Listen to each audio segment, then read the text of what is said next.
Well, what is in that hole? What is in that hole? I know. What? What? What? What? What? What? Don't bite me in the butt. Okay. Well, I haven't figured out what's in the hole yet. But, oh, I wanted to do a video on gratitude. Yes, I'm gonna pick it up again. The bottles. But I wanted to do, hello, Mental Health Mermaid. Coming to you from the North Platte River on the Oregon Trail. Home of the Eastern Shoshone and Northern Arapaho. This is their historical First Nations home. And this is a very sacred spot here at the river. I wanted to first talk about how grateful I felt as soon as I stepped outside on an overcast, even a little rainy day. And it's this left, right, left, right, left, right, left, right, left, right, left, right. See, it establishes a rhythm, and it reestablishes my inner rhythms. Oh, where's the cattle? I don't know. But let's get down here. And, just the smell of the prairies just being lit up with moisture. And I was going to say, hold on. I was going to say the hills are alive with the sound of music. But I would rather say the prairies are alive with the sound of music. I mean, just the smell of the dirt made me realize, and the sight of the trees, how, as perfect as I'd like to be today, I'm a little tired, but how grateful I am to be alive on this planet with this life that God, Creator, Goddess gave me. And looking at those what is that? Is that a mountain? And how come I can't climb it? Oh, I want to so bad. So now I do cross over to that island, and it's like another world, a different world. But feeling alive, when I walk outside, my connection to feeling alive is so felt, and I just celebrate. Here we go. Got a little dirt, silt, river. What do we call this? River bottoms, and water salutes. Get the Nikes wet. I mean, this place is just so beautiful. It's like, put your hands in the dirt. So beautiful. So I wanted to first share just the gratitude of being alive, and then I was going to talk a little bit about, I saw last night finally The Killers of the Flower Moon, and it's definitely one of the best movies I've ever seen. Every single scene was a work of art. So credit where credit is due to Martin Scorsese and that crew. I definitely am not a Leo DiCaprio fan, of his person, but his acting is like nothing else. And I will just say, Lily Gladstone, who played the Osage, this is all based on a true story, who played the Osage wife of Ernest Burkhart, played by Leo DiCaprio. That woman, I feel like I could meet a woman like her sitting on the banks of the North Platte.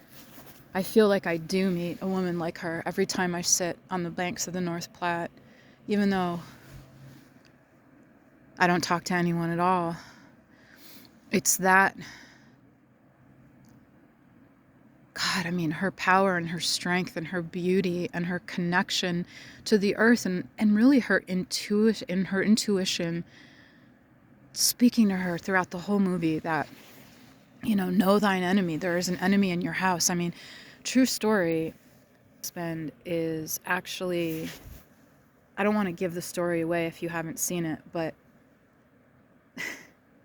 the story's out there. I'll just say he's poisoning her. And he's telling her that it's insulin, and she's believing him. And this story hit me on so many levels, you guys, because it occurred to me that how many times in life do we do that? And particularly as recovering scapegoats. It's like family scapegoating abuse. Like Rebecca Mandeville talks about FSA, family scapegoating attack. I think it is something. But how many times have I genuinely thought somebody was there for my good? Especially my part of my pioneer family in Nebraska, and they basically want to kill me. I mean, they want to torture me within inches of my life. That's not Christian. That's not loving. That's insane. That's psychotic. That's sociopathic. And there's so much sociopathy in these white settlers and in Oklahoma, and just how crazy it is to be a minority within a majority in terms of the Osage people when they did strike rich with the oil and the black gold, and how the white people just couldn't take their success, and I mean, I don't understand. It's like I look back at these historical figures from this movie, and like, do they realize that the amount of shame that they brought upon themselves and their family for generations to come? I mean, all they brought was evil and nothing that the Bible teaches us. And the way the Bible was used to justify slavery, the way the Bible was used to justify, I don't know, I'm sure the genocide of the Native Americans. I don't know. I know it was used to justify slavery. So, when people use tools for weapons, it's like hatred, jealousy, murder. I mean, in the movie, even like when the guy's asked to put a hit out, he's like, oh, I don't kill people. And then he's like, oh, Indians? Oh, and that's different. And it's like, I wonder what's going to happen when God sees your soul. I mean, I believe in a forgiving God. I also believe in a just God. So, and then I find out this guy, Ernest Burkhart, got pardoned. And it's like, how can you live with yourself if you pardon a monster like that? I mean, understand the fact that he was slowly watching his own wife. He was murdering his own wife. And and as a person with chronic illness, I'm sitting there rocking back and forth, just watching the life be drained out of Molly, and her sister Anna was murdered, and her sister Rita was murdered. Oh, and her husband had them murdered. And her mother was murdered. And I believe if it wasn't his uncle, he was involved with that as well. So he genocided the whole family. And that's why it's like, as women, I was in a meeting the other day, and this guy that I really love and respect him, honestly. I don't know him well, but, I like him. And he talked about, he just had the women in his family, like someone took a fall and then another one took a fall or something. And he said, I come out with these, trigger alert, I come out with these two women that are, looking busted. And he's like, I was going to make a bad hillbilly joke. And then the woman who facilitates the meeting said, I will ask you to keep that to yourself. And I was like, God. I mean, the stories in Torrington, Wyoming they hunt women out here for sport. And the stories upon stories upon stories upon stories upon stories of just, women barely making it out, and so many women who didn't. And I've spoken to the domestic violence task force here, to the people about it, saying, you guys, something ain't right. I'm telling you, your stats have to be off. And she's like, no, they're not any different. I mean, it's a red state, and for some reason, a lot of these people, these domestic violence people, they still let them have guns and stuff, and then they kill women. And I mean, I'm not saying blue states are perfect either, but I just happen to see that discrepancy. And one thing I will say for sure is domestic violence is no laughing matter. And honestly, after I heard that person even think about making that joke, I was ready to quit. I'm like, nope, see ya. I can't. I just can't, bro. It's like, after watching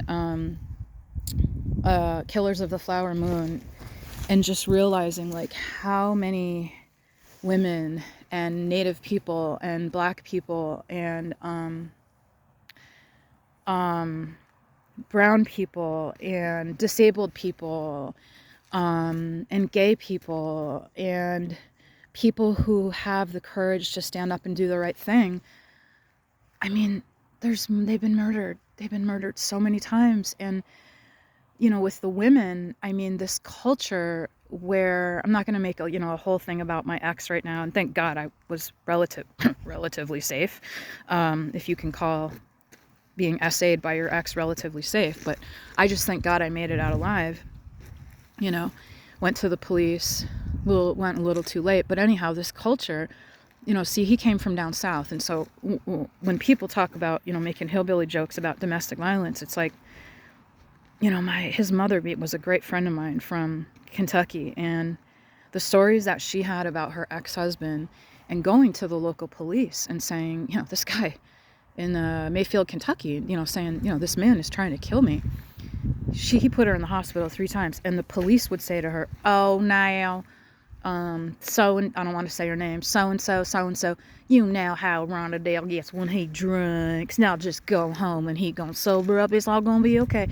And she said he turned, trigger alert, he turned her face into hamburger meat. So, you know, and you've got these men in this movie killing the sisters, the mothers of their wives. I mean, these white men knew no mercy. And I stand on the North Platte here, just acknowledging what my people, my skin can.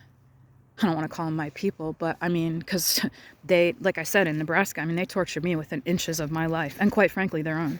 It was not a safe time.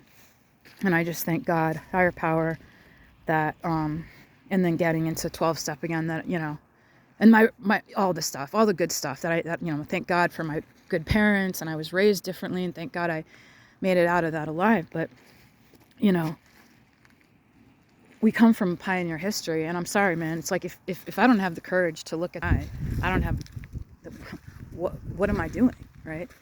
You know, so we come from pioneer homesteaders, and, you know, just looking at the way the Native Americans were treated, and it makes me so grateful to be a scapegoat, to be an outcast, to be a black sheep, to, if they call it, a chosen one, to be the intergenerational curse breaker, you know, because I'm not like them, you guys. We're not like them. They're not like us. And I have a theory. It's, yes, we are clearly morally superior, and therefore we have to act better. I want to act better. I don't want to act like that. They're savages, dude. The savages were the white people. I mean, you can't go steal people's land and then, like, have them and make treaties and break them and not expect there to be consequences. That's not savagery. That's karma, dude. You know, and so we, as the descendants of these people, going to do to make it right? I know that the Nebraska land that our farm sits on is on the Pawnee land, and so part of my goal with my living amends is to reach out to them and see what can be done. I know I've done that with the Apollo Theater in New York City, for the side of my family that grew up in Harlem. That's another story, but it's all connected. See, it's all the same. And so I was discoursing, feeling like I'm in college again. I was discoursing with my aunt today,